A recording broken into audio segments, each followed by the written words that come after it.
Les mégalithes maudits de Carnac, mystères et légendes de la Bretagne.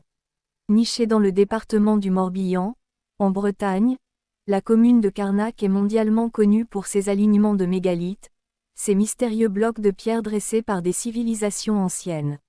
Les alignements de Carnac, qui s'étendent sur plusieurs kilomètres, sont souvent considérés comme l'un des plus grands ensembles mégalithiques d'Europe, mais derrière cette beauté naturelle se cache une légende fascinante, celle des mégalithes maudits.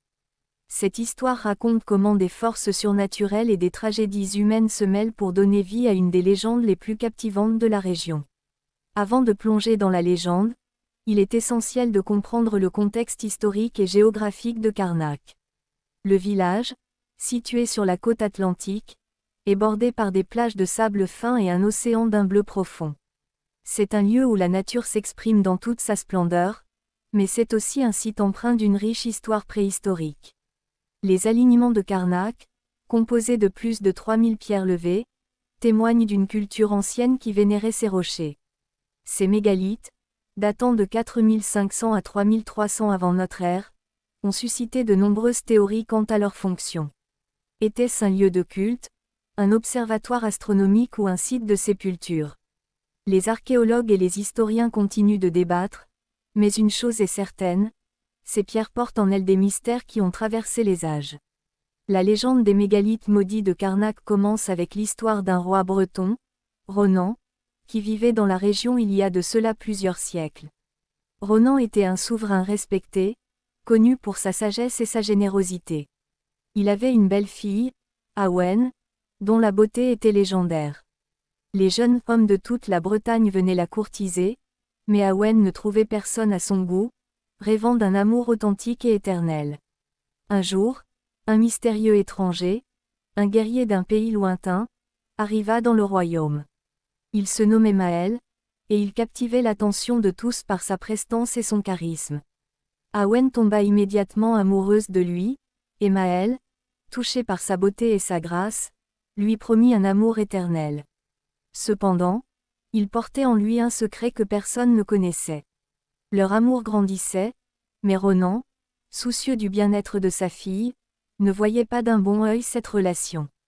Il avait appris que Maël venait d'un pays en guerre, et craignait que son histoire soit celle d'un aventurier sans scrupules, venu pour séduire sa fille et mettre en péril son royaume.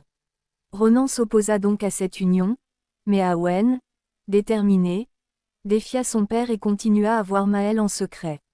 Cependant, la trahison était au cœur de cette histoire.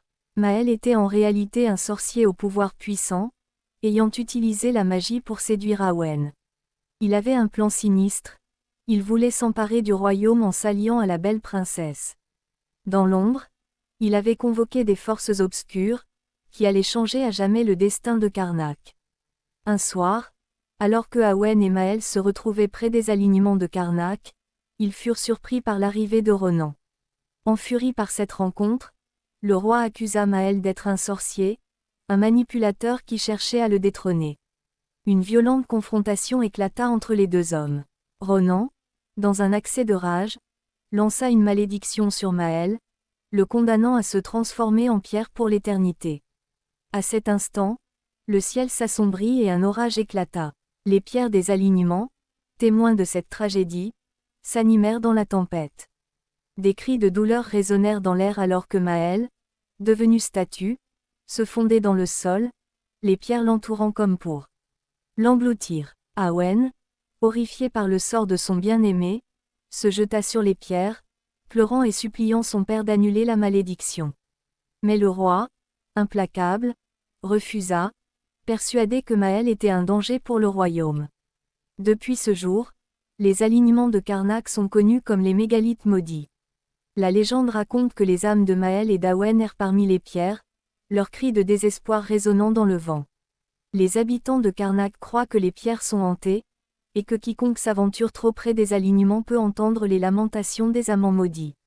On dit que pendant les nuits de pleine lune, les ombres dansent autour des pierres, et que des silhouettes indistinctes peuvent être aperçues, cherchant désespérément à se retrouver. Les histoires circulent parmi les villageois. Certains affirment avoir vu des lumières étranges scintiller autour des pierres, comme des lanternes guidant les âmes perdues. D'autres parlent de rituels pratiqués par des sorciers pour apaiser les esprits tourmentés, plaçant des offrandes au pied des mégalithes pour leur demander pardon. Au fil des siècles, la légende des mégalithes maudits est devenue une partie intégrante de la culture bretonne. Les histoires des amants tragiques sont racontées lors des veillées, et les alignements sont devenus un lieu de mémoire, un rappel du pouvoir de l'amour et de la tragédie. Les visiteurs viennent de loin pour explorer les mégalithes, attirés par leur beauté et leur mystère, mais aussi par la légende qui les entoure. Dans le cadre des célébrations de la culture bretonne, des festivals sont organisés autour des alignements, où la musique, la danse et les contes traditionnels sont mis à l'honneur. Les habitants de Carnac continuent d'honorer les âmes de Maël et d'Awen, organisant des cérémonies pour célébrer leur amour éternel, tout en veillant à ne pas réveiller la colère des forces obscures.